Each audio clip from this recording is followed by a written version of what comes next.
Hello everyone. तो आज इस मॉड्यूल में हम पढ़ने वाले हैं एरे और लिंक लिस्ट के बीच में डिफरेंस।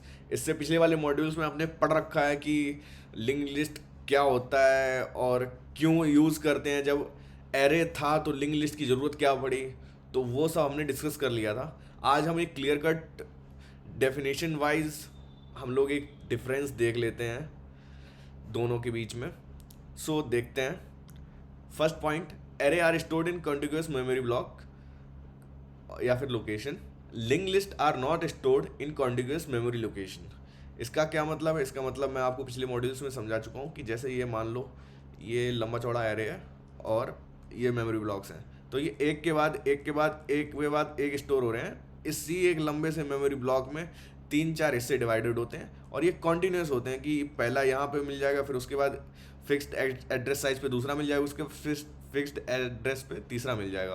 बट इसमें ऐसा नहीं होता भाई। इसमें होता है कि मान लो पहला नोड यहाँ पे हो सकता है दूसरा नोड यहाँ पे हो सकता है तीसरा नोड यहाँ पे हो। ऐसे होते हैं पूरे मेमोरी में। ऐसे मेमोरी ब्लॉक्स डिवाइडेड होते हैं पूरे मेमोरी में। अब फिक्स्ड इन साइज क्या होता है? जैसे कि हम जानते हैं कि एरे जब डिफाइन किया जाता है तो उसमें हम लोग साइज दे दिए करते हैं, ठीक है। जैसे मान लो ये एरे मैंने डिफाइन किया 10 साइज का, ठीक है। लिंक लिस्ट में ऐसा नहीं होता है। लिंक लिस्ट में क्या होता है, आपने एक नोड बनाया, उसके पीछे दूसरा नोड जोड़ दिया, उसके पीछे तीसरा नोड जोड़ दिया, और जब तक हम चाहें तब तक जोड़ सकते हैं, जब तक मेमोरी फुल ना हो जाए, ठीक है। जब तक मेमोरी फुल ना हो जाए तब तक हम लोग इसमें नोड ऐड करते रहेंगे और लास्ट तक करते रहेंगे, और रन टाइम पे हम लोग इसको ऐड कर सकते हैं, राइट। अब insertion and deletion takes more time. इसका क्या लॉजिक हुआ भाई? इसका यही लॉजिक हुआ कि जैसे हम लोग एरे में क्या करते थे, अगर मान लो मेरे को इस जगह एलिमेंट डालना है तो मेरे को यहाँ वाला एलिमेंट आगे शिफ्ट करना पड़ेगा, यहाँ आगे मान लो यहाँ पे आगे शिफ्ट करना पड़ेगा, और कंटिन्यूसली करना पड़ेगा जब तक ये वाला मेरा फ्री ना हो जाए मेमोरी ब्लॉक। तब हम जाके इसमें इंसर्ट कर सकते हैं। अब इसमें क्या होता है, इसमें ये मान लो लिंक लिस्ट है अपनी, ठीक है। अब मान लो मेरे को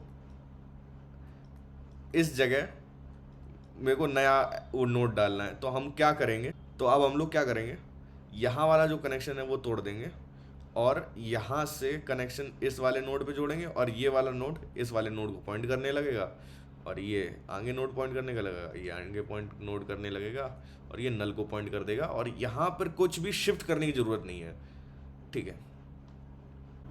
तो अब अपन देखेंगे चौथा difference, elements can be accessed through index. अभी हम लोग एरे में जानते हैं, ठीक है। जैसे कि ये एरे है 1 2 3 4 ABCDE। इंडेक्स हुआ हमारा 0 से स्टार्ट होता है, 1 2 3 4। हमने बोला एरे ऑफ सेकेंड इंडेक्स चाहिए, तो मेरे को आउटपुट आ जाएगा OP=C, राइट। ऐसे हम एक्सेस कर सकते हैं। बट इसमें क्या होता है ना, इसमें हम लोग डायरेक्ट एक्सेस नहीं कर सकते ना, इसका कोई इंडेक्स नंबर होता है। तो हमको क्या करना पड़ता है, नोड बाय नोड ट्रैवल करना पड़ता है आगे जाके, जब तक हमको वो स्पेसिफिक डेटा पॉइंट या फिर जो नोड है वो मिल ना जाए, ठीक है। इसका मैंने बहुत अच्छा एग्जांपल दिया था। जैसे हम लोग घर से एक टेम्परेरी पता लेके निकलते हैं, फिर हम पता पूछते हैं एक घर में, फिर वो घर वाला जो आदमी बाहर निकल के बोलता है कि भैया हमको भी नहीं पता है, आगे वाले घर में जाके पूछ लो, उनको पता होगा। फिर आगे वाले घर में जाके पूछता है, आगे वाले घर वाले को भी नहीं पता था, फिर एक वो और आगे बताता है, और ऐसे ही करके फाइनल डेस्टिनेशन पे हम कहीं जाके पहुंचते हैं, ठीक है। तो लिंक लिस्ट में ऐसा होता है। अभी हम देखेंगे fifth point, that is static memory allocation at compile time. Link list में क्या होता है, dynamic memory allocation at run time. अब इसका क्या मतलब हुआ?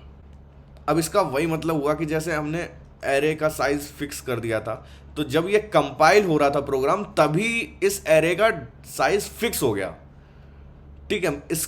इस एरे के लिए इतने नंबर ऑफ ब्लॉक्स बुक कर दिए गए हैं, ठीक है, कंपाइल जैसे ही हुआ। बट इसमें क्या हुआ, इसमें जैसे जैसे प्रोग्राम रन करता गया, ठीक है, वैसे ही मेमोरी ब्लॉक्स ऐड होते गए आगे, वैसे ही मेमोरी असाइन होती गई, ठीक है। जैसे जैसे आगे प्रोग्राम रन किया और ब्लॉक ऐड हुए और ब्लॉक ऐड हुए और ब्लॉक ऐड हुए, ऐसे चलता है, ठीक है। अब सिक्स पॉइंट में क्या है, it can do faster search using binary search. हालांकि बाइनरी सर्च सिर्फ सॉर्टेड एरे पे लगता है, एंड इसमें ऐसा सॉर्टेड अरे जैसा कुछ कोई कॉन्सेप्ट नहीं होता लिंक लिस्ट में। सो इसमें बाइनरी सर्च तो कुछ लग ही नहीं सकता, ठीक है। प्लस बाइनरी सर्च में एक मिड की रिक्वायरमेंट होती है, इंडेक्स वैल्यूज़ की रिक्वायरमेंट होती है। अब इसमें भैया लिंक लिस्ट में ना कोई इंडेक्स होता है ना कुछ होता है, तुम भैया लगा ही नहीं पाओगे बाइनरी सर्च। कुल मिला के मोटा मोटा यही बात है, ठीक है। अभी 7वें पॉइंट पे आते हैं, suitable for random access and fixed size data.